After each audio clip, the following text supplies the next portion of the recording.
Reserves has gone down, and we're in a moment right now where conversations about the dollar's role in the global economy are picking up.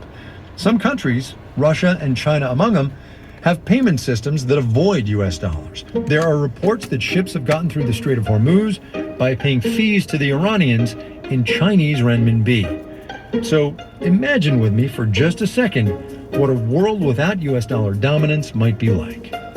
Well, it doesn't look radically different from where we are today, but I think it'll be different in important ways.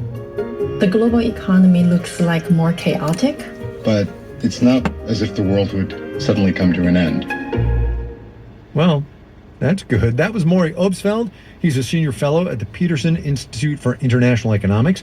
Also Zoe Liu at the Council on Foreign Relations, and Jay Shambaugh, professor of economics and international affairs at George Washington University. As an economist, we sometimes joke about the fact that people like me are a rarity. People who grew up in America who study exchange rates are unusual because we didn't have to grow up thinking about them. We didn't grow up thinking about them, but we're gonna today in this hypothetical, less dollar-centric world. To be clear, we're not talking about a de-dollarized world where just, no one wants to hold treasuries, no one wants to hold dollars. And, at that point, we're in a global financial crisis, and it's the international role of the dollar is the least of our worries. That's a really important point. The sudden loss of confidence in the U.S. dollar, where demand dries up overnight, that would be so catastrophically bad that trying to map it out as a hypothetical would be impossible. So we're not going to try.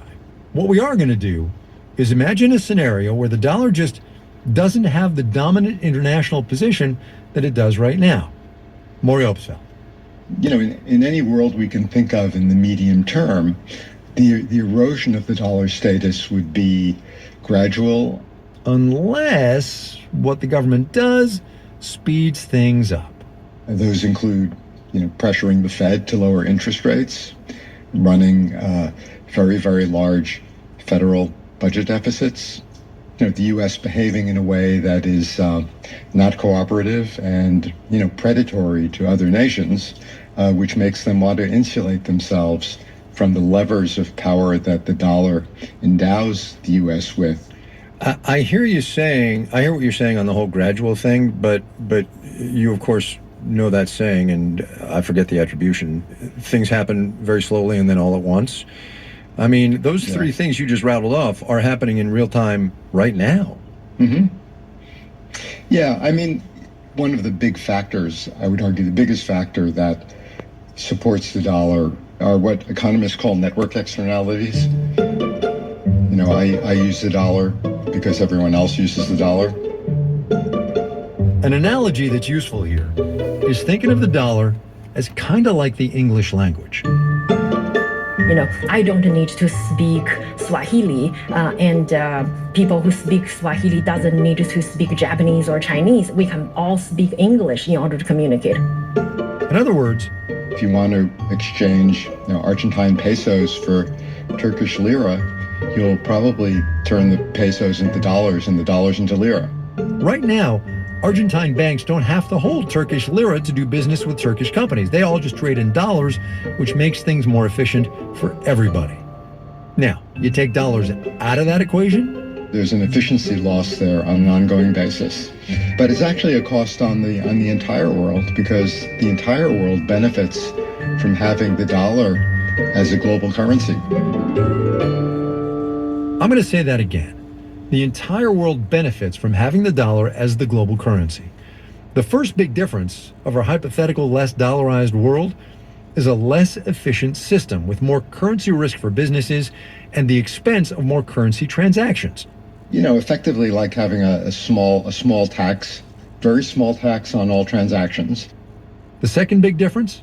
America's borrowing cost will go up. The federal government's debt held by the public, that's investors and other countries, is more than $31 trillion, which is in turn more than the entire American economy is worth. We spent $1 trillion on interest last year, which makes the higher borrowing costs that would come in our less dollar-dominated world, well, it would be real money. And the paralysis that Congress goes through every single year trying to pass a budget, well, forget that. Every fiscal fight becomes sharper. For you and me, mortgages and car loans and student debt, all of that, would get more expensive too.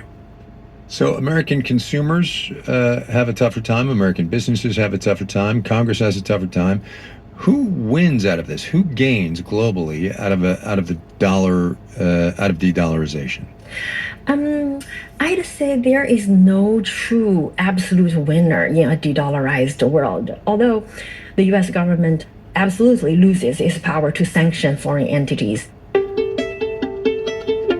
That's the third big difference that we're going to talk about. The way the global financial system works now, it's just hard to move money without touching the U.S. dollar or a big U.S. bank.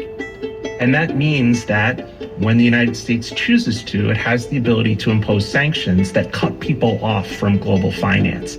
Jay Shambaugh again right there at George Washington University. Those sanctions are the biggest economic weapon Washington has. So terrorist groups, countries that are trying to acquire a nuclear weapon when they've said they wouldn't, or, Russia invades Ukraine. If we lose the role of the dollar, we lose that sanctions ability. The dollar is what it is, and we get what we get. Lower rates, significant sanctions power, because of the perceived stability of the U.S. economy and its government. A history of paying our debts on time and strong financial regulation. An independent central bank.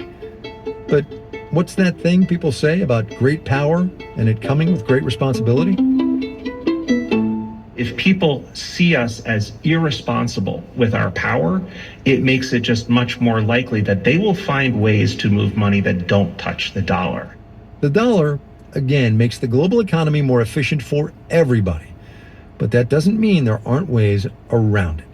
It's expensive to do those things, but if the U.S. gives countries a reason to do it, you could see us walking towards that less dollarized world. And that kind of tipping point could occur rather quickly. I guess the core message is that the only enemy to the US dollar is not a rivaling currency. It's not the renminbi. It's not the euro. It's not the Japanese yen. It's our own fiscal responsibility itself. Or fiscal irresponsibility, right?